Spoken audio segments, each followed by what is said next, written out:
ดำเนินรายการโดยพระอนาลัยอนาลโยได้นำเอารายการใต้ห่มพระรัตนตรัยมาปะกับบรรดาสาธุชนพุทธบริษัทเฮาท่านทั้งหลายเป็นปกติเหมือนทุกๆครั้งที่ผ่านมา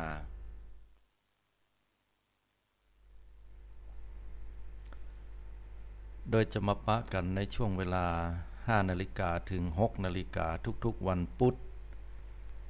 อาตมาภาพนั้นพระวิปัสสนาจารย์ประจำสำนักปฏิบัติธรรมแห่งที่9วัดพระธาตุหฤพุนชัยจังหวัดละปูนเจ้าอาวาสวัดหนองเงือกตำบลแม่แลงอำเภอป่าสังจังหวัดละปูนสามารถโทรเข้ามาร่วมในรายการได้ที่หมายเลข 0802216828 โดยท่านสามารถรับฟังรายการใต้ห่มพระรัตนตรัยได้ที่สถานีวิทยุเพื่อการศึกษาพระพุทธศาสนาและวัฒนธรรมคลื่น FM 104.50 เมกะเฮิรตซ์วัดฝ่ายหินสถานีวิทยุกระจายเสียงคลื่น FM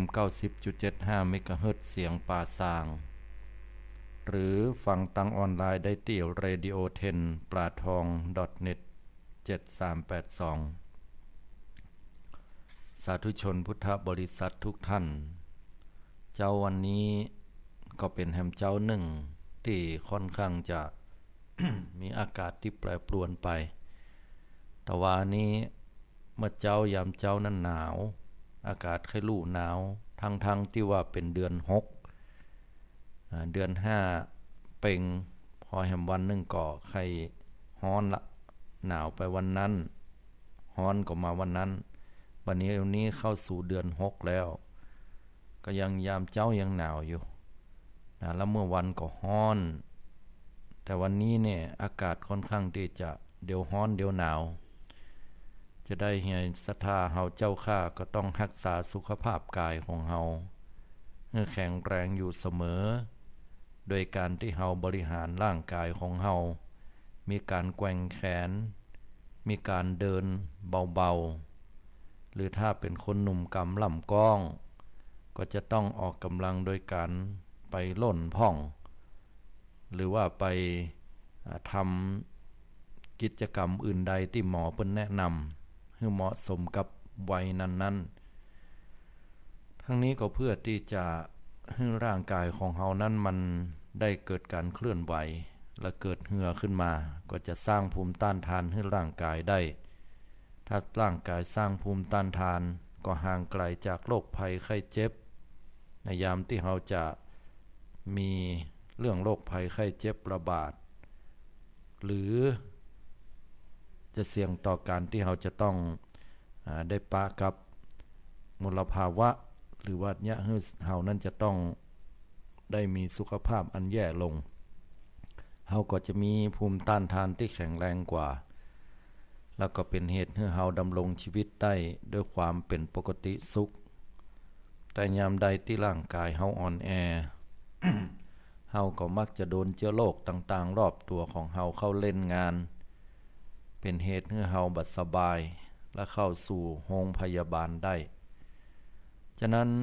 การที่เฮาดูแลพอกอยบริหารร่างกายของเฮาให้แข็งแรงสมบูรณ์ได้นั่นก็สืบเนื่องเป็นเหตุมาจากการที่เฮาใส่จิตใส่ใจบ่ว่าจะเป็นการออกกำลังกายบ่ว่าจะเป็นการรับประทานอาหารที่มีประโยชน์พักผ่อนให้เพียงพอแล้วก็ทำให้จิตใจเฮามันบ่เครียดบ่ขุ่นมัว ทีนี้การบริหารร่างกายนี่ก็เป็นความสำคัญอย่างนักที่จะทำเฮามีสุขภาพที่ดีแต่จะมีภัยแห่งสักกี่คนเนาะที่จะนึกถึงการบริหารจิตคือการบริหารจิตใจการบริหารปัญญาของเฮาให้มันเกิดขึ้นตามทำนองกองธรรมขององค์สมเด็จพระสัมมาสัมพุทธเจ้าโดยการที่เฮาใส่จิตใส่ใจศึกษาพระธรรมคำสอนของพุทธเจ้าตลอดจนถึงที่เฮาได้นำเอาไปพิจารณา เว้นในสิ่งที่ควรเว้นกระทำในสิ่งที่ควรกระทำและพัฒนาตัวเก่าไปตามศีลธรรมคำสอนให้เฮาท่านทั้งหลายนั้นได้พ้นฟังสาครเข้าถึงมรรคผลนิพพานได้ญาติโยมทั้งหลายหลายๆท่านนั้นก็นั่งอยู่ประจำแต่ละที่ตัวอยู่นี่แต่ใจไปอยู่เหตุที่อื่นกึดไปก็กึดไปกึดไปก็ไปตลอดแล้วก็มีการปรุงแต่งนะกึดไปเรื่อยกึดนั่นกึดนี้ยามใดที่เฮากึดเนี่ยมันจะมีอยู่2อย่างนะโยม2อย่างก็คืออันอย่าง1เรื่องราวในอดีตที่ผ่านมาแล้วตั้งแต่ตะเกียที่ผ่านมาแล้วผ่านมาสักนาที1 2นาทีไล่ไปก็จนถึงเรื่องตะวาบางคนนั่นปตะวาเมื่อแรงอู้กันด่ากันหรือว่าเปิงใจมาแมวก็เดือดร้อนกันด่าหัวม้าก็ด่าหัวแมวก็อารมณ์บัดจอยกันยังติดมาจนตะหอดเจ้านี่อันนี้ก็ถือว่าอยู่กับอดีตบางคนก็เอายิบเอาเรื่องราวที่มันผ่านมาแล้วเป็น10 กว่าปีป่ะนะเอามาอู้มาจามากัดกร่อนจิตใจของตัวเก่าก็เลยเกิดวิปฏิสารความเดือดเนื้อห้อนใจก็มีหรือว่าเกิดโทสะความขุ่นข้องมองใจคัดเคืองใจบ่ใคร่เปิงใจกันและบางคนก็เกิดความกึดปริวิตกไปในเรื่องราวในอนาคตยังบ่เกิดขึ้นเตื้อบางคนก็ว่าโอ้เพิ่นจะล้างโลกแล้วรู้สึกว่าบัดเดี๋ยวนี้อันหยังก็เปลี่ยนแปลงไปให้หมดแผ่นดินไหวพ่องแผ่นดินแยก คือคนเฮานี่เวลาเปิ้นอู้หยังให้ฟังนั้นมันก็จะต้องนักแน่นจิตใจต้องมีความนักแน่นมั่นคงทีนี้การที่เฮาจะมีจิตใจนักแน่นมั่นคงนั้นเฮาจะเอาอันหยังมาเป็นเครื่องยึดเหนี่ยวจิตใจของเฮามันต้องมีกันเนาะ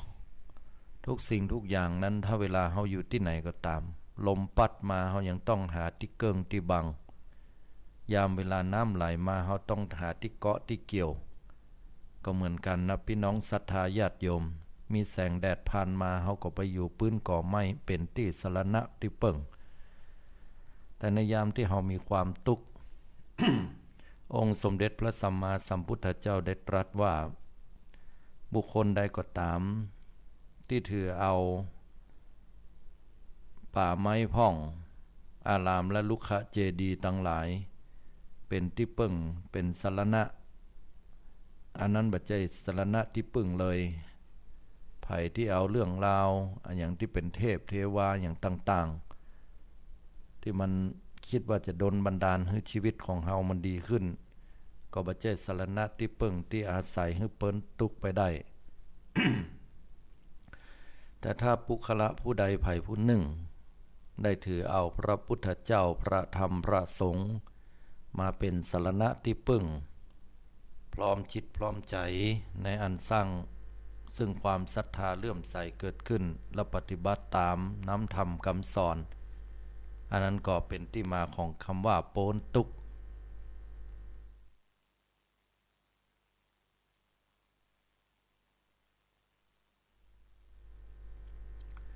ทีนี้คำว่าพ้นทุกข์นั้นหมายถึงอะไรอย่างพ้นทุกข์หมายถึงว่าพ้นจากปัญหาที่มันเกาะกลุ่มรุมราในจิตในใจของเฮาเอาง่ายๆต่อพี่น้องศรัทธาญาติโยมยามที่เฮาบ่ได้ดังใจเนี่ยหยังไปแล้วมันบ่ได้ดังใจมันคัดเคืองใจมันต้องเป็นอย่างอี้แบบนี้มันยังบ่เป็นไปอย่างอี้เดือดร้อนคนนั้นว่าคนนี้มีปัญหาอย่างอั้นอย่างอี้จะยะอย่างใดดีแก้ปัญหาบ่ตกก็บ่ม่วนใจก็เป็นทุกข์แต่ถ้ามาเอาน้ำธรรมคำสอนของพุทธเจ้าพุทธองค์สอนให้เฮาไปเสาะหาสาเหตุของความทุกข์มันคืออันหยังแม้แต่บางเตือนนั้นเฮาบ่มีเงินบ่มีคำก็ดีนะรู้สึกว่าใครมีเงินมีทองเฮาก็เลือกที่จะมีความคิด ว่าเขาจะเนี่ยอย่างใดให้ได้มีเงินมีทองพ้นจากความทุกข์ในใจ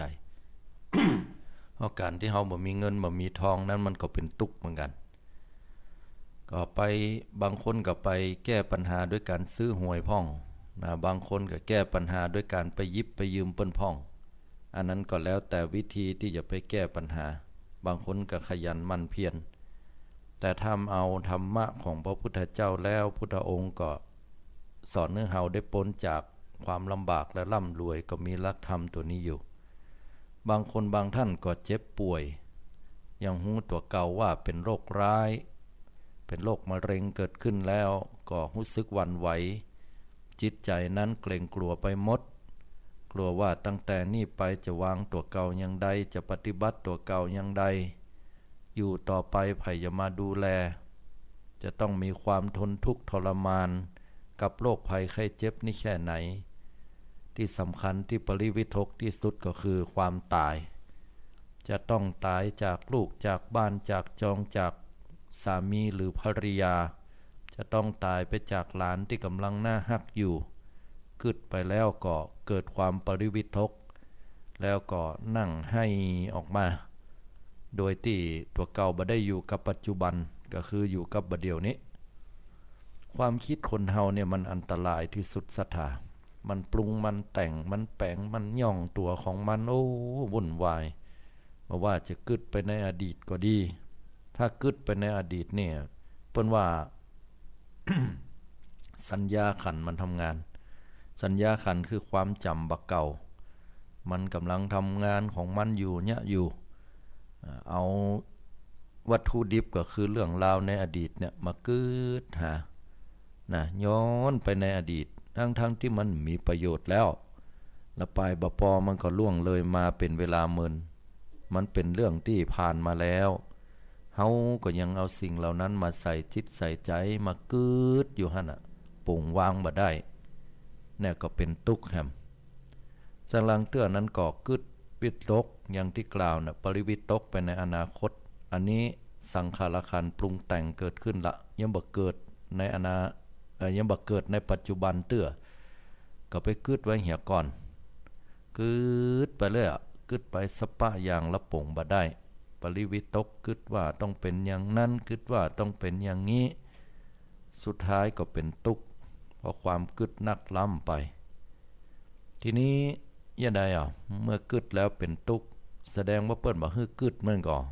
เฮาบ่กึดหยังนั้นเนาะแล้วก็ยะไปเตอะแต่บางคนเปิ้นก็บอกว่าคิดใคร่ครวญก่อนแล้วจึงทำดีกว่าอีบ่เจกะพุทธเจ้ามันตรัสอีบ่เจกะอันนี้ก็แม่นนะญาติโยมแต่การกึดนั้นจะต้องกึดโดยมีสติอยู่กับปัจจุบันอารมณ์คือหมายความว่าเขาจะกึดในอย่างเนี่ยจะไปกึดจนนักล้ำไป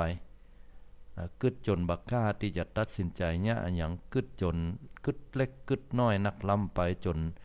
จนหาข้อสรุปบ่ได้อะนะมันก็เป็นทุกข์แต่การกึดนะการกึดที่ดีที่สุดก็คือคิดกึดให้มันรอบคอบดีแล้วก็ตัดสินใจลงไปว่าจะยะหรือจะเว้นสิ่งใดตลอดจนถึงว่าอดีตก็เป็นสิ่งที่มีประโยชน์เพียงแค่ว่าเป็นข้อมูลให้เฮาได้ตัดสินใจว่าเฮาเคยยะอย่างอี้แบบอี้มันล้มเหลวมันบ่ดีเนาะเฮาไปยะแบบนี้แล้วยะให้คนอื่นเปิ้นบ่สบายใจเป็นที่บ่ถูกต้องมองใจกับคนอื่นเขาเฮาก็บ่ยะอย่างอี้นี่มีประโยชน์แต่ถ้าเอามาเป็นข้อมูลว่าอีนั้นมันเคยว่าให้เฮาเนี่ยนั้นมันเคยเดือดเฮาปู่นั้นมันเคยว่ากรรมหรือทำร้ายเฮานี่นะแล้วก็เจ็บใจอย่างอี้ในใจข้อมูลในอดีตบ่ถูก ฉะนั้นก็อยู่กับปัจจุบันนะอย่างบัดเดี๋ยวนี้ญาติโยมอยู่กับปัจจุบันได้ฟังฟังธรรมที่กำลังบรรยายอยู่ณเวลานี้ให้อยู่กับปัจจุบันของเฮาญาติโยมก็บ่ได้ทรงจิตทรงใจออกไปทางนอกทางใดนะแล้วก็ตั้งอกตั้งใจได้สดับรับฟังธรรมอยู่ขณะนี้ก็อย่างอี้ล่ะญาติโยมทั้งหลายให้มันมีสมาธิอยู่กับสิ่งใดสิ่งหนึ่งที่เฮาได้ทำอยู่เฉพาะหน้าก็เป็นการปฏิบัติธรรมได้ถามว่ามันปฏิบัติตัดใดเปิ้นให้รับตาภาวนาพุทโธพุทโธบ่ใช่กะอนะปฏิบัติธรรม อันนั้นน่ะก็แม่นโยมแต่ว่าถ้าถามโยมแต่โยมไปนั่งแล้วกำหนดลมหายใจพุทโธธัมโมสังโฆสัมมาอรหังยุบหนอพองหนอ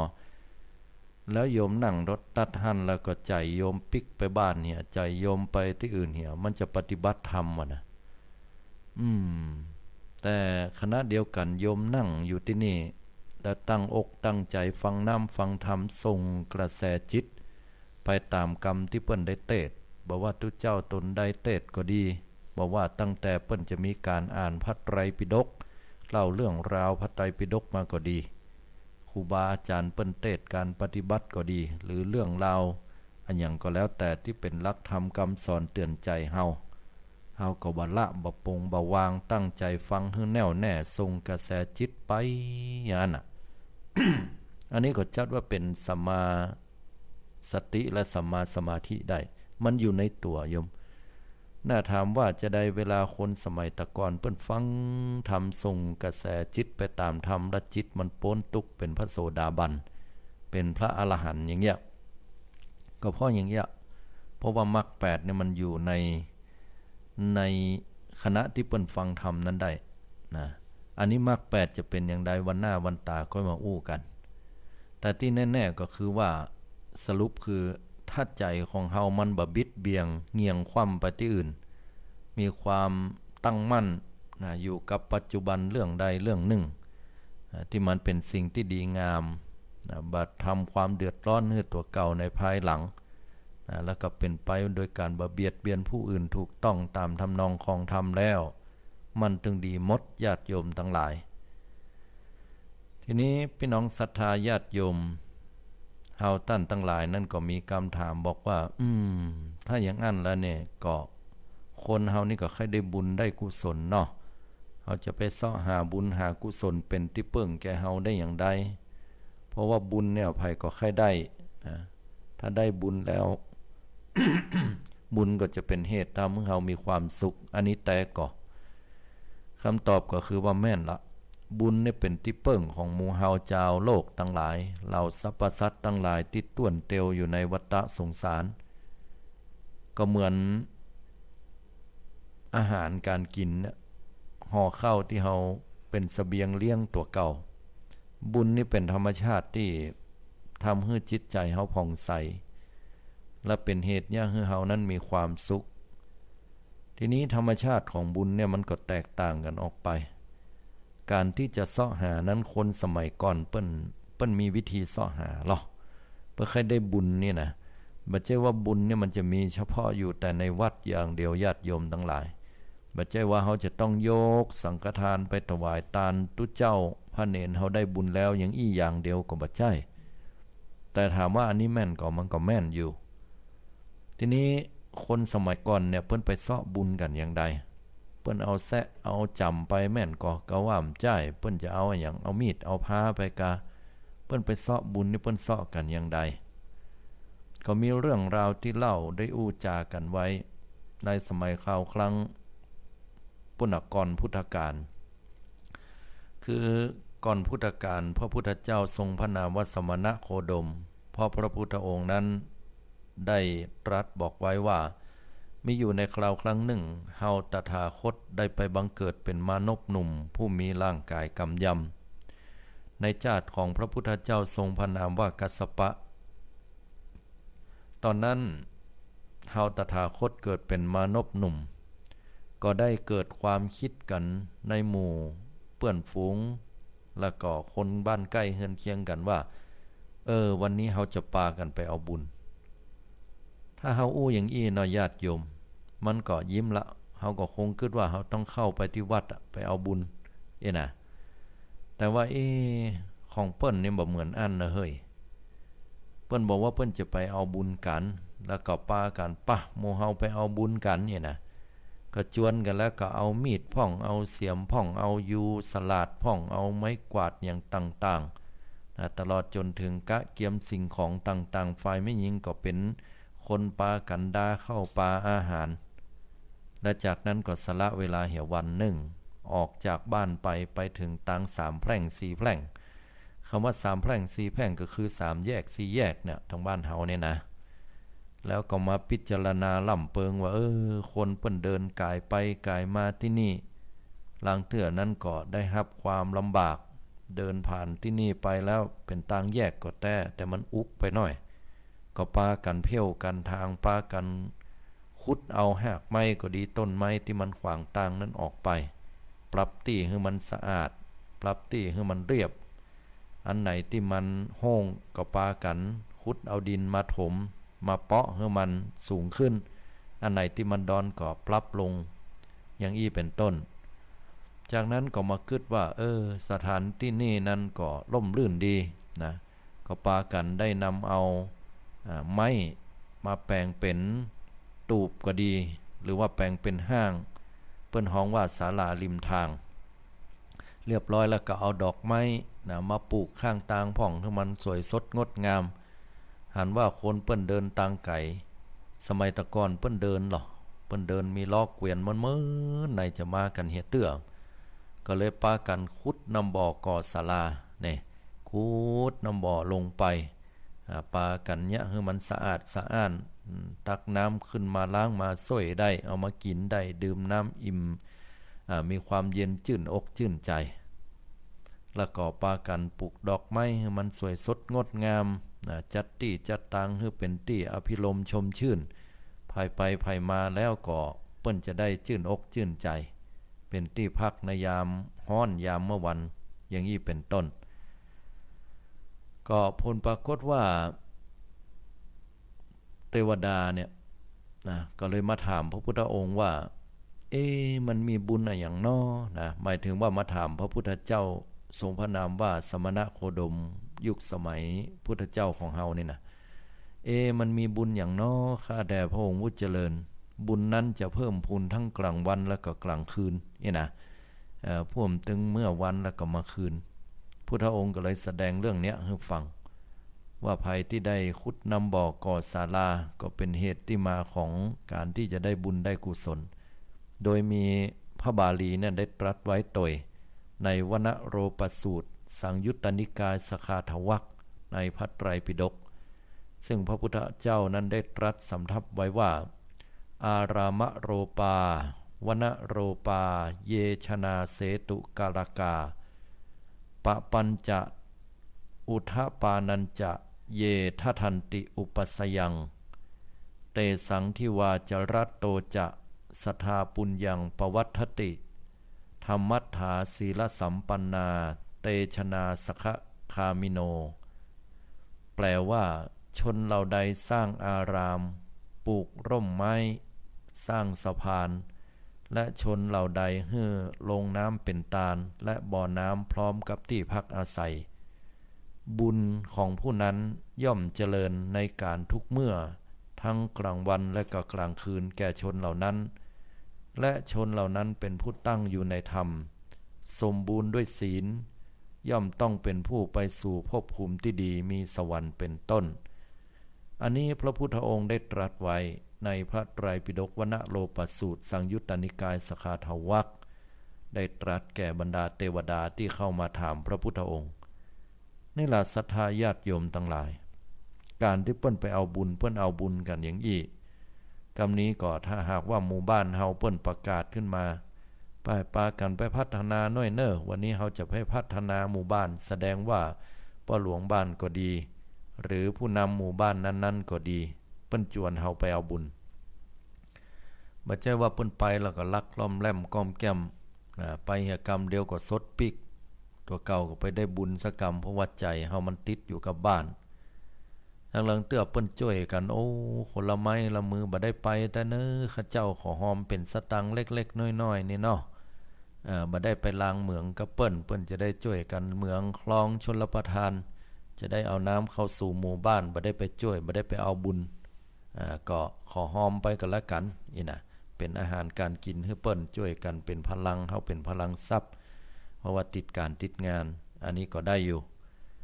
บางคนสละไปได้นี่เป็นการดี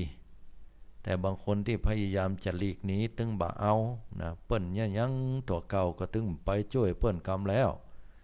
บ้านนั้นเมืองนั้นเปิ้นเนี่ยอย่างตัวเก่าบ่เคยคิดจะสนอกสนใจมีแต่เอาเรื่องของตัวเก่าว่าให้อย่างเดียว อันนี้ก็รู้สึกว่าจะบ่ค่อยเอื้อเฟื้อเผื่อแผ่ต่อสังคมเท่าใดทั้งที่เฮาเองนั้นเฮาก็ได้ประโยชน์จากสังคมเป็นอย่างนักเพราะว่าถ้าสังคมนั้นเข้มแข็งเป็นสังคมที่เปิ้งปาตัวเก่าได้เป็นสังคมที่อยู่กันด้วยความผาสุกในเรื่องของโจรก็ดีเรื่องของภัยมารอื่นๆที่จะเข้ามาสู่เฮานั้นมันก็บ่มีเฮาที่อาศัยอยู่ในชุมชนหั่นเฮาก็ได้รับผลประโยชน์อย่างนี้แต่บางคนเปิ้นก็บ่หันประโยชน์บ่ได้กึดถึงเรื่องนี้กึดเหียว่าเฮานั้นบ่ได้ไปยุ่งไปว่าเฮือไผบ่ว่าดีว่าให้เฮาบ่ได้ออกบ้านไปที่ไหนคนอื่นก็บ่มาแยะหยังเฮานี่นะแล้วเฮาก็บ่ได้ไปว่าไผนี่ไผก็มาว่าเฮาก็บ่ได้เฮาถึงบ่ไปช่วยแล้วเฮาไปช่วยเฮาก็ใจเข้าไปหาเปิ้นจะไปฮ้องไปกินไปหยังอันนี้ก็กึดกันหมดอีกเนาะแล้วก็บ่มีสังคมบ่ได้อยู่ร่วมกันแบบนั้นมนุษย์คนเฮานั้นมันเป็นสัตว์สังคมเราญาติโยมว่าตามสังคมวิทยานี่นะเพิ่นว่าอย่างนั้นเป็นสัตว์สังคมคือจะต้องอยู่กันเป็นหมู่เป็นคณะเป็นกลุ่มเฮาจะอยู่เองเดียวคนเดียวบ่ได้ต้องอาศัยซึ่งกันและกันอยู่ถ้าเฮาบอกว่าเฮาอยู่แล้วบ่มีภัยมาเดือดร้อนเฮานะมันก็แม่นเนาะ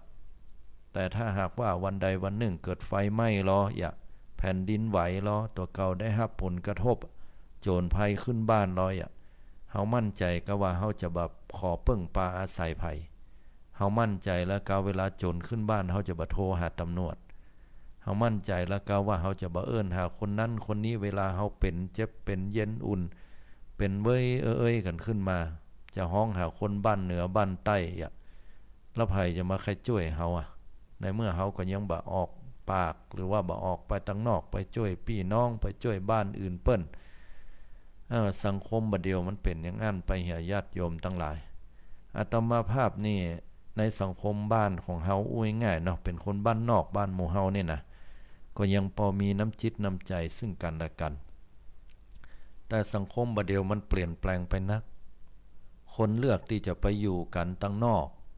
นะเพราะว่าเปิ้นก็ตามหน้าที่การงานอาชีพนะก็ยกตัวอย่างเช่นว่าเปิ้นก็ปากันไปอยู่ตามบ้านจัดสรรพ่องอย่างพ่องนะซึ่งบ้านจัดสรรนั่นก็ส่วนนักแล้วคนข้างบ้านบางเตื้อก็บ่ฮู้จักกันอยู่ลักษณะอันนี้เปิ้นฮ้องว่าอยู่ลักษณะตัวไผตัวมันก็มีพ่องที่เปิ้นฮู้จักกันบักกี้หลังไปเพราะว่าบ่มีเวลาที่จะต้องมาดูแลพอกอยซึ่งกันและกันทำความฮู้จักกันแต่ก็โชคดีที่ว่าไปเจ้าไปอยู่แล้วก็อาศัยทรัพย์ตัวเก่าเนี่ยไปฮื้อเปิ้นแล้วเปิ้นก็มีอปพลหรือผู้ที่ดูแลความสงบฮื้อมีตำรวจของหมู่บ้านนั้นว่าอย่างนั้นอันนี้ก็พึ่งพาอาศัยได้ในลักษณะแบบนี้แต่ว่าความเป็นเครือข่ายญาติพี่น้องความเป็นวิสาสาปรมายาตีคือคุ้นเคยกันเป็นญาติอย่างยิ่งก็บ่มีก็จะอยู่กันแห่งสังคมนึ่งไปเฮาถามว่าเปิ้นบ่มีความสามัคคีบ่ใครให้ความร่วมมือกาก็บ่ใจเพราะว่าสังคมบัดเดียวมันเปลี่ยนไปเป็นอย่างอั้นเฮาก็ต้องยอมรับในความเปลี่ยนแปลงเหล่านั้นไปซึ่งจะว่าไปแล้วมันก็ไปแห่งรูปแบบแห่งสังคมหนึ่งที่แตกต่างกันออกไปเป็นสังคมเมืองแต่ยังหมู่เฮานี่อยู่ตามบ้านตามจองนี่อันนี้เนี่ยควรค่าที่จะต้องเกาะกลุ่มรุมราอยู่ด้วยกันนะเพื่อที่จะเอื้อเฟื้ออยู่ร่วมกันในสังคมที่เป็นพี่เป็นน้องอาศัยซึ่งกันและกันไปก็นับวันจะหายกันไปทีละน้อยละน้อยยกตัวอย่างอย่างบัดเดียวนี้ในเรื่องของเทศกาลงานบุญต่างๆยกตัวอย่างช่วงนี้ก็จะเป็นช่วงของงานปอยหลวงปอยลามไล่ไปจนถึงปุณเดือนเมษายนปอยหลวงปอยลามนั่นมันเป็นลักษณะของโครงข่ายเพิ่นเฮาว่าโครงข่ายในความเป็นญาติเป็นพี่เป็นน้องกันสาธกยกตัวอย่างง่ายๆพี่น้องตังปุ่นไปตังฝางตังเชียงใหม่จะมาหอมครัวกันมาเพ่มาตังปาซางละปูนสมัยก่อนเปิ้นมากันโอ้มานอนแฮมแก้มมือบางเตื้อก็เป็นเดือนเพราะว่ายุคสมัยตะก่อนก็บ่เดียวก็ต่างกันเดินทางก็ยากหน้าที่การงานก็บ่มีหยังนักทำให้ใส่สวนก็เลย ปิดบ้านจองหอเฮือนฝากคนข้างบ้านได้มาอยู่มาช่วยมากันปีติยินดีปากันฟ้อนกันลำนำเอาครัวตาลเข้าวัดเข้าวาเป็นภาพที่โอ้น่าประทับใจเปิ้นไปกันไปกินแต่ตาลแต่แปลงบางวันก็เหมาะย่องครัวตาลก็งามไปด้วยความศรัทธาเลื่อมใสเป็นอย่างดีแล้วก็พอไปถึงก็ไปฮับปอนครูบาตะลุงร่วมกันหยาดน้ำหมายต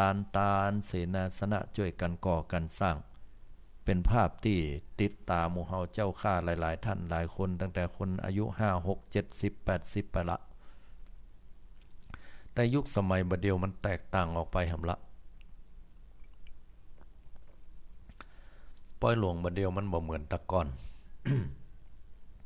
ยกตัวอย่างก็บ่ว่าจะเป็นเรื่องของการย่องการดาหลายๆบ้านเนี่ยมาพอแล้วมันก็ต้องพอเรื่องของเศรษฐกิจตัวเศรษฐกิจบ่ดีสตังค์บ่ค่อยมีก็บ่ค่อยเลี้ยงตะก่อนแต่ๆนี่เปรียบเทียบกันนี่ยุคตะก่อนเพิ่นก็เลี้ยงกันเลี้ยงกันอย่างมีก็เลี้ยงง่ายๆบ่ได้มีอย่างซับซ้อนบ่ต้องได้ซื้ออย่างนักสมัยบัดเดียวนี่ก็โอ้มันแตกต่างออกไปอาหารการกินนี่ก็เสี่ยงนักไปโดยปลายบ่พอเอาว่ากันตามชื่อเนาะเลี้ยงเหล้าเลี้ยงยาเพิ่นแหมยะเสี่ยงก็นักกลม1ก็แปลงสมัยบ่ก่อนเต็กน้ำขาวเอามันแตกต่างกันเลี้ยงแล้วยังบ่พอบางคนก็มีหน้าที่การงานไปทำนิคมอุตสาหกรรมพ่องงานเข้าตามเวลาเข้ากะพ่องก็เลยบ่มีเวลาในการจะมานั่งอยู่บ้านกกงกดาครัวบางคนก็ไข้ม่วนกับเปิ้นออกการออกงานนั้นเกยไปหอมเปิ้นก็ไข้ฮื้อเปื้อนมาหอมเฮาพ่องก็เขียคนเฒ่ากับคำเนี้ยคนเฒ่าอยู่ตามบ้านตามจองก็ฮื้อเปิ้นดาอีแม่ดาเน้ออีป้อดาเน้อเฮาบ่ได้อยู่เฮาจะไปยากการละลูกน้อยหลานน้อยฮื้อเหียยะแล้วอุ้ยนั่นกะเป็นคนยะย่องดาอีล่ามันจะเอาตุกเหียน้อยก็จังมันเตอะมันใครฮื้อเปื้อนฮื้อฟูงมันมาแอวก้าบ่อ้ายนั่นกะมันจะเอานะเพราะว่ามันไปหอมเปิ้นหลายตี้มันก็ค่อยกินเตื้อไปหอมเขาก็ดีอย่างก็ดีเขาก็มาถามมันพ้องว่ามันหยังบัดเอาขวดตาลกะเขาค่อยม่วนว่าเฮ้ยจะมันต้องมันบ่มีมันเมินๆในมีเตื้อก็เป็นอย่างอันไปเอาเข้านี่บางบ้านก็บ่เอาขวดตาลละตาลสั่งก็พอละเขียนบ้านนี้ตาลสั่งนะก็ดักปิ้งวิ่งวอยกันบ่พอเท่าใดแต่บางบ้านก็คึกคลื้นกันเหลือเกินเนาะกินกันม่วนกันอันนี้ก็ม่วนเป็นนาบุญนะแต่มันก็มีวัฒนธรรมใหม่เข้ามาให้เหมาะการที่เฮาม่วนก็ม่วนกับเหล้ากับยาก็ความรุนแรงก็เกิดขึ้นบางครั้งบางเตื้อเฮาก็ค่อยม่วนกันนักๆเนาะด้านของเทคก็ดีอย่างก็ดีใหญ่ๆนี่ก็จ้างกันมาเลยเสียงดังสนั่นปั่นปื้นบ้านเหนือบ้านใต้ได้ยินกันข้ามไปเป็นฮู้กี่บ้านก็ม่วนไปตามยุคเนาะถ้ามันบ่มีเรื่องราวอันเดือดร้อนกันบุบหูตีตาฆ่าจิรันฟันแทงก็บ่เป็นหยังมันเป็นไปตามยุคแต่ก็ต้องระมัดระวังไว้ตัวที่หันสำคัญสมัยตะก่อนนั้นจำได้ตอนเป็นละอ่อนเนี่ยเพิ่นฟ้อนกันไปตามวัดเนาะเข้าไปวัดขวดตาลเพิ่นงามย่องอย่างใดปิกไปปุ้นก็วางข้างวิหารได้ฮับปอนเก็บยอดก่อนเมื่อเจ้ามาฮับปอนตาลเสนาสนะเมื่อเจ้าบัดเดียวตาลเสนาสนะเหี่ยก่อนละเพราะว่าหยังเพราะว่าขวดตาลเนี่ยเวลาขนเข้ามามันจากวงไหวมันเป็นวงหวันไปหมดนะแล้วก็มันก็แล้วหมดเลยนะญาติโยมถ้าบ่เอายอดสั่งออกเนี่ยเมียเรียบร้อยแล้วบ่ฮู้ว่ามันเขย่าอย่างกันธโมสังโฆขวดตาลบางเตื้อย่องมาเป็นอย่างดีย่องงามแล้วบ่งามแหมเข้ามาวัดมาปูดธโมสังโฆมันถึงปุสุนบุญไว้หรอตั้งปลายนั้นก็ฮักลงมาสลังเตื้อสตางค์เอาใส่ตั้งบนลืมเอาออกนะจากที่ใส่อยู่1,500เหลือให้200ตกในก็บ่ฮู้ถามไผก็บ่ฮู้ก้นฮู้หัวใหญ่น่ะบัดเดียวมันเป็นไปอย่างอันไปหาญาติโยมทั้งหลายแล้วก็ปากันม่วนงานสันเล่าแต่ก่อนนี่มอกอย่างเก่งก็ละกุยตีกันก็แล้วใจน่ะลองสมัยบัดเดียวพอเตตาย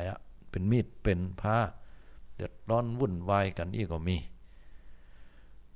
มันแตกต่างไปตามยุคตามสมัยไปว่าภัยก็ว่าบ่ได้เนาะสังคมมันเปลี่ยนแปลงไปเหี่ยแล้ว การหอมครัวสมัยบัดเดียวมันก็บ่ม่วนเหมือนสมัยตะก่อนแต่เฮาคิดไปในตังที่ดีว่าอย่างน้อยที่สุดมันก็ยังเหลือคำว่าปล่อยหลวงให้เฮาอยู่เนาะยังเฮายังได้กินได้ทานได้บุญได้กุศลอยู่อย่างก็ตามที่มันบ่ดีก็บ่ต้องไปคิดนักมันเนาะพอในเรื่องดีๆงามๆเอาก็แล้วกันมันก็จะได้สบายใจนะมีความสุขความเจริญสมัยก่อนนี่แต่นะไปปอยเนี่ยไผก็ใครไปเพิ่นมีปอยตัวนะโอ้ปอยอย่างตัวเพิ่นปอยวิหารว่าเพิ่นเคยไปหันวิหารบ่ท้อเนี่ยไปตัวไผไปตัวตุเจ้าเพิ่นกะนะพระอาจารย์เพิ่นก็ไปนะเพิ่นมากันเนี่ยโอ้มาเป็นหมู่เป็นจุมเข้าวัดเข้าว่ามาปากันเอาฟ้อนเล็บว่าฟ้อนยองว่าไปกันเป็นหมู่เป็นจุมปากันไปกองสะบัดจุมสะบัดใจนะการแสดงเพิ่นไปเตื่อมไปแท่งกันไปช่วยกันบัดเดี๋ยวนี้ตุเจ้าเฮ็ดตนหนึ่งหรือว่าเนนเฮ็ดตนคนครับเฮ็ดคนเปาะตาลเรียบร้อยแล้วก็สดปีก็เพนก็บ่ชันละยะก็ไปว่าเปิ้นก่อมได้นะยุคสมัยมันเปลี่ยนเนาะจะมาฮื้อฟ้อนมาฮื้อลำมันมีแต่มันมีบ่หลายนับวันนับเวลาก็จะน้อยลงน้อยลงก็เป็นดีเสียดายแต่ปล่อยหลวงบัดเดี๋ยวมันเปลี่ยนไปให้หมดศรัทธาญาติโยมบุญนี่มันได้ยากเนาะจะว่ายากล้ำก็บ่ยากล้ำเหลือนะถ้าหากว่าเขาเข้าใจบุญที่ดีเขาเข้าใจว่าการจะประพฤติปฏิบัติอย่างก็ตามที่มันเป็นประโยชน์นะต่อผู้อื่นบอกว่าถึงบ้านถึงวัดก็ล้วนแล้วแต่เป็นบุญเป็นกุศลทั้งนั้นและบุญนี่เป็นธรรมชาติที่ชำระจิตใจของเฮาให้ผ่องใสสังเกตต่อญาติโยมเวลาเฮาทำบดีทำบาปภัยบ่ฮู้บ่หันก็เดือดร้อนใจเพราะว่าบาปมันเผาใจแต่บุญเนี่ยเวลาเฮายะแล้วทำแล้วอยู่ที่ไหนก็สบายใจเปิ้นบ่ฮู้เฮาก็อิ่มใจบ่เดือดร้อนหยังละแต่ถ้าเปิ้นฮู้มาก็ยกย่องเฮาก็ปีติยินดีครับอย่างนี้เป็นต้นเนาะเอาละญาติโยมทั้งหลายตอนนี้เวลา 5:41 นาทีอาตมภาพก็ได้มาปะกับศรัทธาญาติโยมที่นี่ก็เหลือเวลาแห่งประมาณว่าสักเกือบ20นาทีเนาะญาติโยมท่านไหนอยู่ตังใดนะของละปูนเจียงใหม่หรืออื่นใดที่ไหนได้ฟังธรรมะได้อู้ในยามเจ้าวันนี้เจริญปอนญาติโยมได้โทรกันเข้ามาได้กับอาตมาภาพท่านอนาลัยอนาลโยได้มาปะศรัทธาญาติโยมทุกๆของวันพุธเวลาภาคเมื่อเจ้าตั้งแต่5โมงเจ้าจนถึง6โมงเจ้าแล้ววันนี้ก็เป็นวันศีลโดยนะญาติโยมก็เดี๋ยวจะได้ไปวัดไปวากันเน้อเจริญปอนวัดไหนเฮาใกล้วัดไหนไปเตอะอาตมาถึงบอกว่าไปวัดหลวงวัดใหญ่วัดน้อยบ่ได้ไปถึงบอกว่ากำอันก็บอกว่าไปวัดน้อยเตอะวัดหลวงบ่ถ้าไปคนนักแล้วก็บอกว่าวัดใดก็ตามญาติโยมให้ไปเตอะเอาที่มันสะดวกญาติโยมเอาที่หันสมควรเอาใจโยมว่าเพราะว่าวัดก็คือพุทธศาสนาของหมู่เฮาทุกท่านทุกคนนะเนาะช่วยกันไปนะไปเตอะสบายใจที่ไหนพร้อมที่ไหนก็ไปเตอะไปตานขันเข้าขันน้ำหยาดน้ำหมายตานหาคนป้ายคนนี้ตานหาผีตายเก่าเน่าเมินตานไว้ไปหน้าหาเจ้ากรรมนายเวรทำแล้วสบายใจเนี้ยเลยญาติโยมมันบ่เป็นการเบียดเบียนภัยเนอะ0802216828เจริญปอนโทรเข้ามาได้อยู่คนเดียวก็ฮุบเดียวนี่นะ ถ้ามีคนโทรมาก็ยังแควนหน่อยเนาะก็จะได้เป็นการเจริญปอนจากันนะแล้วก็บ่ง่อมบ่เงาเอาละบัดเดี๋ยวนี้ก็มีญาติโยมได้โทรเข้ามาสายแรกนะขออนุญาตรับสายคุณโยมที่โทรมา7001เบอร์เลขตายเพิ่นเนาะเจริญปอนคุณโยมเจ้าเจ้าโทรมาจากทางใดโยมจากสันกาแฟเจ้าจากสันแปงเชียงใหม่เนาะฟังรายการนี่ตังสถานีวิทยุของวัดไฟหินเนี่ยกะเจ้าตั้งละปูนมันไม่ได้ยินจ้ะตั้งละปูนได้ยินเนาะเป็นยังเพราะว่าเฮาฟังอันไหนสะดวกเฮาก็ฟังอันนั้นเนาะ เจ้า ตั้งปุ่นนี่ฮ้อนห่อนเหมือนกันนะเจ้าแต่ว่ามันโมโมเนาะ แม่นขนาดว่าเปิ้นเหยุดอันเผาไฟเนี่ยมันก็ลักเผากันอยู่นี่แหละ มันพวกที่ว่าจริงไหนล่ะทีนี้ แม่นเนาะ ถามว่าเปิ้นห้ามเนี่ยเขาก็บ่เผาคือเปิ้นหันกันนะเป็นลักเผาอยู่ว่ะ แต่ละมันป้อนไฟให้ห่อได้ แม่นเนาะเฮ้ยยากเนาะคนเอาเอาตามเหตุตามปัจจัยได้ เจ้า แล้วอันได้ไปวัดบัดนี้ฮะ ไปจอดเตรียมของแล้วเจ้า เกมของก็ได้ไปเนาะอัน เจ้า เป็นศรัทธาวัดไหนเนี่ย วัดรองก็เข่าเจ้า ลองกองเข้าเนาะอนุโมทนา เขจะเริ่มพันจำได้อยู่ก้านโทรฟังเจ้า ลองกองเข้านี่ปีนี้เปิ้นมีปล่อยหลงย่างกำลังจะสั่งอยู่ จะสร้างจ้า สั่งกุฏิเจ้า อนุโมทนาสาธุขอปันแล้วเน้อ เจ้าสาธุ อยู่ดีมีสุขเน้อโยม เจ้า เจริญพรอันนี้แฮมเบอร์1เนาะโทรเข้ามา5155เจริญพรคุณโยม เจ้ากราบไหว้สาเจ้าท่าน พี่น้องศรัทธาญาติโยมคนนี้โทรมาจากทางใดจ้า วันนี้โทรมาจากบ้านห้องจ้า บ้านห้องเมืองลีบ้านห้องนี่ตำบลหยาง ตำบลบ้านห้องอำเภอบ้านห้องจังหวัดลำพูนนะจ้า แล้วละบ้านรอ บ้านน้ำพระพระจ้า ยังถามย่อยแต่อีบอกว่าเนาะ แบบว่าเจ้าออเดอร์ท่านยังหายไปก็เจอท่านมาจัดที่91เนาะ แม่นละก็กำลังหาเวลาที่จะปิกเข้าไปอยู่บ่ฮู้ว่าจะมีหรือไม่อย่างใดเนาะเพราะว่าช่วงนั้นก็ย้ายวัด มีบุญไหลมาจับใส่เพราะฟังเสียงท่านนี่นโมทนาธรรมะเจ้านี้เจ้าท่าน ม่วนก็ ม่วนเขาเรื่องคนบักเก่าบัดเดิมแล้วเพิ่นปล่อยหลวงเมื่อก่อนเพิ่นไปนอนแม่มือกัน แม่น ม่วนบัดเดียวมันก็ตามสมัยท่านจ้ะ แม่นเนาะสมัยแตะก่อนนี่ม่วนงานอาตมาเนี่ยแม่จูงแขนไปนะไปนอนบ้านอุ้ยเนาะโอ้ยหลายวันเฮ็ดแต่ เด็กม่วนเป็นงานเนาะก่อนจนอยากให้มันย้อนหลังขึ้นมาแถมกรรมจ้ะ อาตมายังจำได้อยู่ว่าเดินลัดนาไปอ่ะ พระจ้อยอุ้ยน่ะไปถึงแม่เป็นภาพเป็นความทรงจำ แม่นเราเป็นภาพทรงจำเนาะมันก็เปลี่ยนไปตามยุคตามสมัยแต่โยมได้มันเป็นสมัยไปแล้วท่านเนาะมันเดียวเขาก็ต้องรอยตามก็เกิดตามเวลาของมันใช่ละที่น้ำเพื่อภาพปุญโยมอันเปิ้นก่อร่างสร้างแปลงอย่างก็บ่เดียวนี้ตอนนี้เสร็จเรียบร้อยกำลังปล่อยหลงมาเดือนเมษาปีแล้วนี่ได้เจ้าท่านปีแล้วเนี่ยปล่อยวิหารเนาะเจ้ากำลังจะสร้างงานนั้นอยู่เนี่ยก็กำลังจะสร้างงานทำอย่างพ่อสร้างอย่างก็บอกว่าอย่างเจดีย์กะอันพระธาตุเจ้าพระธาตุยังบ่มีพระเจ้าดีละจะได้ก็ขออนุโมทนากับน้ำเพื่อพระเนอวัดเปิ้นฮื้อสร้างได้แล้วได้เสร็จฮื้อญาติฮื้อโยมตั้งกรุงเทพกรุงไทยหรือที่อื่นที่ไกลมาช่วยนักๆเนอเจ้าสาธุเป็นร่างกายท่านเนอมา91ตัวนะท่านเนอได้สาธุแล้วก็จะหาเวลาพอเนาะเจ้าให้สาวให้เจ้า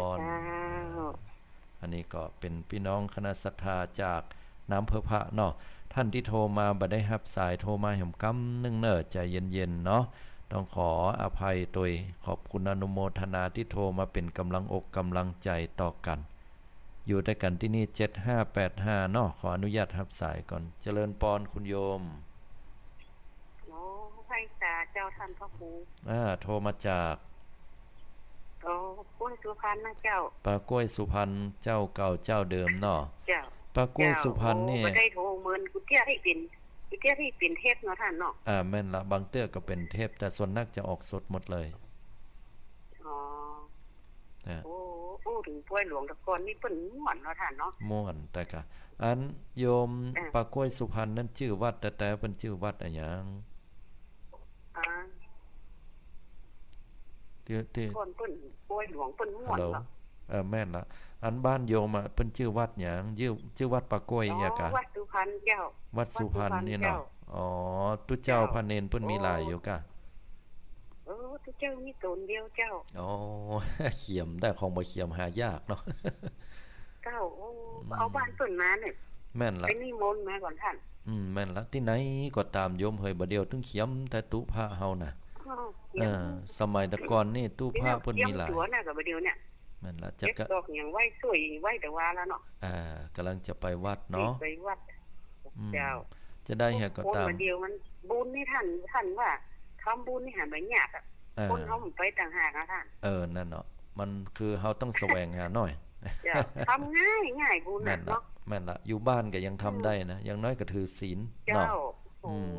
ไปที่ไหนก็ไปทำที่ไหนก็ไปก็เนาะแม่นละถ้ามีโอกาสจังหวะก็เอาเลยเนาะเปิดโอกาสให้ตัวเก่าเอาความดีไว้วัดน้อยวัดใหญ่ท่านว่านะไปอ่ะแม่นละไปที่ไหนก็ไปไหนก็ทำอ่ะใช่แล้วเนาะอย่าได้ก็ที่อันวัดสุพรรณเปิ้นมีก่อสร้างอะไรอย่างโยมบัดเดี๋ยวนี้โอ้อันบัดเดี๋ยวนี้สร้างกุฏิเจ้าสร้างหงสร้างหงเนาะฝากไว้ในพุทธศาสนาจะได้อวยพรให้แปลงสร้างแล้วโวยนะโยมเนอะมีคนมาช่วยดูทุกเจ้าอ่ะสัก2 ปีนี่นะเหตุการณ์อะไรหรอกดีละได้ละตั้งเป้าหมายไว้เนาะจะได้ฝากไว้ในศาสนาเจ้านี่เพิ่นคิดแท้นะดีละอนุโมทนาบุญตัวนะโยมเนอะจ้าเจริญพรสาธุสาธุเจ้าเจียมตัวไปวัดน่ะดีละอนุโมทนาอันนี้เพิ่นจากปากกล้วยสุพรรณเนาะเพิ่นว่าทุกเจ้ามีต้นเดียวไปนิมนต์ที่อื่นมาเกินนี่นะ ก็ว่าไปตามยุคคำละโยมเนาะอาตมาได้ยินป้อน้อยป้อนานให้ฟังว่าโอ้อันสมัยก่อนนี่ทุกเจ้ามีเป็น10ป่ายพุ่นว่าเตื้อเป็น20พุ่นเนนนี่มีเป็นบางวัดนี่เป็น30บางที่เป็น4เป็น50บางที่เป็น100นะพุทโธถ้าสำนักวัดใหญ่ๆนะอย่างวัดพระพุทธบาทตากผ้าพระรามหลวงนี่เนาะดอยสุเทพสมัยก่อนเนี่ยก็มีกันนักพอสมควรก็ว่าไปตามยุคตามสมัยบัดเดียวละอ่อนบ่ค่อยมาบวชเลยเฮ้ยโยมเฮ้ยก็พยายามเหมือนกันจะเอามาบวชเนี่ยนะนั่นบ่มีเขาเมาพุ่นเอาไปตั้งคอมตั้งเกมพุ่นเห็นหมดละเอาคือมาบวชแล้วเขาบ่ค่อยมาก็มาแต่เตื้อก็มาบวชช่วงภาคฤดูร้อนเหี้ยบวช9 มื้อ10 วันดังเตื้อก็ยังเก่งที่สุดก็เป็นเดือนอันนี้ก็หายากแล้วเนอะเพราะว่าละอ่อนก็ต้องเรียนพิเศษแถมมันแข่งขันกันเนาะยุคบัดเดียวจะเอาละอ่อนไหนมาอยู่วัดวาอารามมาเป็นขโยมพระน้อยเนี่ยหายากนะโยมหายากแต่ล่างบัดล่างได้ไปเอาบุญดอยพุ่นน่ะก็มันก็ไปเอาผู้เนาะนะที่อันหลายหน้าเพิ่นนิมนต์เพิ่นมาอยู่ตัวทุกเจ้าก็อุตส่าห์เมตตาดีแต่มาช่วยอยู่บ้านเฮามันบ่มีเนาะบ่มีพระเนนอยู่ไปอยู่มาแหมเมินเท่าใดเปิ้นก็ลาเหี้ยศรัทธาก็น้ำตาตกเปิ้นว่าบ้านเปิ้นก็บ่มีไผอยู่จะปิกบ้านปิกจองบางตนบางองค์ก็สิกขาลาเพศใครไปหาความเจริญก้าวหน้าก็ไปห้ามเปิ้นบ่ได้แหมวัดก็เลยมองคอกตอกอยู่น่ะบางตนบางองค์ก็พอเฒ่าพอแก่เนาะจนเพิ่นก็มาบวชยามเฒ่ายามแก่ก็ช่างมันเตอะเฮ็ดตุลุงเพิ่นอยู่หั่นเฮ็ดตุป้ออยู่หั่นนี่นะอย่างน้อยก็ดีเหลือว่าวัดเฮาจะห่างไปเป็นวัดห่างมันก็บ่ดีเนาะมันก็ตามยุคตามสมัยเป็นอย่างนั้นไปเฮ็ดแต่นี่เอาว่ามันไปตามเหตุอย่างวัดอาตมานี่มีอยู่4 ตนนะอันนี้ก็เป็นตุ๊เจ้าหมดเน้นก็ยังบ่มีเลยนะถามว่าเอาเนนมาอยู่ก็ดีนะจับดีก็ดีเหมือนกันนะ เนนบัดเดียวมันก็ว่าไปตามเหตุแหมเนาะเอาศรัทธาญาติโยมทั้งหลายเหลือเวลาแหมน้อยนึงเด้อไผจะโทรมามาจาเจริญปอนได้080 221 6828 080 221 6828โทรเข้ามากันได้วันนี้เป็นวันพระวันธรรมสวนะวันศีลญาติโยมกะเกียมเข้าตอกดอกไม้ทูบเทียนมาลาของหอมเข้าน้ำกำกินทรงเข้าจังหันตุเจ้าเนาะสักลังเตื้อก็ไปตานกันนักแต่นักว่าขนาดออกวัดสาแล้วเนี่ยบางวัดเนี่ยเต็มวัดนะไปกันนักเนี่ยอย่างน้อยที่สุดมี3-40แล้วก็ตุเจ้าก็ดีใจอันนี้ดีเฮ้ยแต่บางเตื้อเนี่ยออกวัดสาหน้าแรงแห้งไข่มาแล้วเนี่ยหายจ้อยกันไปหมดว่ามีไผไปวัดไปวากำแล้วนะวัดประหมองเข้าไปหาตุลุงไปตานขันเข้าเตื้อใบไม้หล่นซุยสวยๆกองโก้กองโกดเหี่ยมองแต่นะ ตะลุงเพิ่นก็อยู่ไหนถามตะลุงอยู่ไหนตะลุงอยู่ไหนอยู่ลายเพล้างห้องน้ำล้างคนเดียวตะลุง70ปลายล้างห้องน้ำคนเดียวอยู่หลังเพิ่นจอกๆเฮ้ยสบายไม้หล่นเหียโอ้ยดูสีง่อมแต่วัดอย่ามาดูหมองแต่ว่าตามยุคตามสมัยหั่นนะศรัทธาญาติโยมทั้งหลายจะได้เหียก็ตามก็ขอให้ท่านทั้งหลายนั้นจะไปละวัดละวาเนอนะบ่ว่าที่ไหนก็ตามอยู่ช่วยกันเนาะเป็นกำลังใจแล้วก็ปฏิบัติธรรมนะโยมเนอะบ่มีหยังจะดีไปกว่าการที่เฮาได้สรรหาเอาบุญกุศลแล้วก็ปฏิบัติธรรมบุญเป็นที่เปิ้งของเฮาไปทุกภพชาติจวบจนว่าเฮาถึงฝั่งมรรคผลนิพพานแต่ถ้าเฮาจะเปิ้งบุญเพียงอย่างเดียวแล้วบ่ปฏิบัติธรรมก็เสียดายโอกาสที่เกิดมาเป็นคนเป็นมนุษย์ต้องได้ปฏิบัติธรรมเพื่อถึงฝั่งมรรคผลนิพพานบ่ฮู้จะเอาไหนอย่างใดก็กำหนดลมหายใจนิยมปฏิบัติอยู่ที่นี้อยู่กับปัจจุบันเนี่ยอันอย่างให้มีสมาธิกับปัจจุบันจะไปกึดง้ายปิกปอกไปในอดีตนะ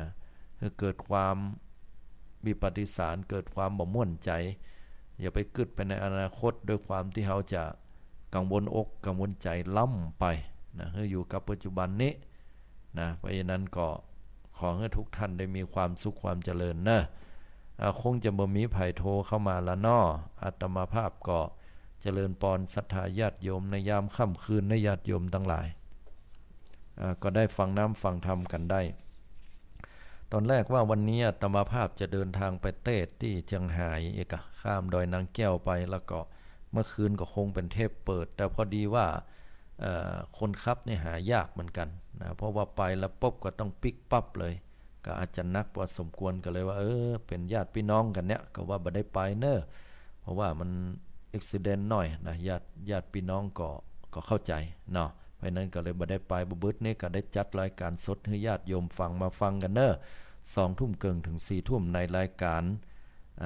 มองข่าวสารผ่านแสงธรรมบัดเดี๋ยวนี้ก็มีเบอร์โทร9080เข้ามาขอเจริญปอนญาติโยมฮัลโหล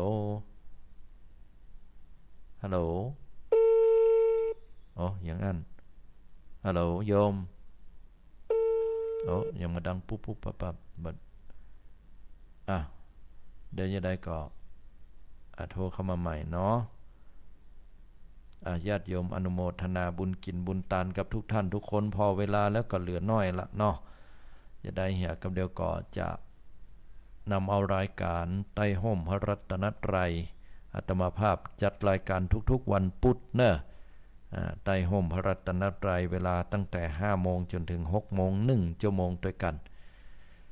ก็ขอให้อยู่ดีมีสุขทุกท่านทุกคนเนอะญาติโยมทั้งหลายคาดแคล้วต่อภัยมารทุกประการเลยอุบัติเหตุอุบัติภัยบอกว่าจะเป็นภัยจากธรรมชาติก็ขออย่าได้มาลาวีอย่าได้มาบังเกิดแด่ท่านทั้งหลายให้ได้แคล้วคลาดไปคุณของพระพุทธเจ้าพระธรรมเจ้าพระสังฆเจ้าปกปักรักษาเหนือเสียนเกล้าเดินทางไปตามน้ำตาหนทางได้ปลอดภัยและขอให้ท่านทั้งหลายก้าวม่วนคลายหมานทำกิจการงานอันใดก็ขอให้ได้เลื่อนขั้นเลื่อนตำแหน่งเป็นที่ฮักที่ชอบของผู้บังคับบัญชาผู้ใต้บังคับบัญชาและเพื่อนร่วมงานปัญหาอุปสรรคอันใดบอกว่าจะเป็นโรคภัยไข้เจ็บก็ขอให้ปันไม้ปันแควนให้หายไปแม้นว่าโรคภัยนั้นจะบ่หายเป็นโรคประจำตัวก็อย่าได้เป็นเหตุทำให้ท่านทั้งหลายต้องได้เดือดร้อนใจหรือว่าราวีให้ท่านทั้งหลายนั้นอย่างบ่ได้มันอยู่ต้อยก็เป็นเปื้อนมันเหียแล้วเฮาก็มีจิตใจเข้มแข็งตลอดจนถึงว่าศัตรูมูมานนั้นจงได้พ่ายแพ้ไปกับกายมาเป็นมิตรแก้วสหายคำญาติโยมพุทธบริษัทเจริญด้วยอายุวันนะสุขะพละปฏิภาณธนสารสมบัติคุณสารสมบัติธรรมสารสมบัติขอให้ท่านทั้งหลายได้ดวงตาหันธรรมถึงฝั่งแห่งพระนิพพานทุกท่านทุกคนในวันนี้อาตมาภาพขอนำเอารายการไต้ห่มพระรัตนตรัยปิกปอกไปก่อนนอและปะกันแฮมครั้งหนึ่งในสัปดาห์หน้าทุกๆวันพุธแฮมบึดเมื่อคืน20:00 นถึง4 ทุ่มก็ปะกันได้นอในรายการ มองข่าวสารผ่านแสงธรรมวันนี้ไปก่อนเนอขอเจริญพร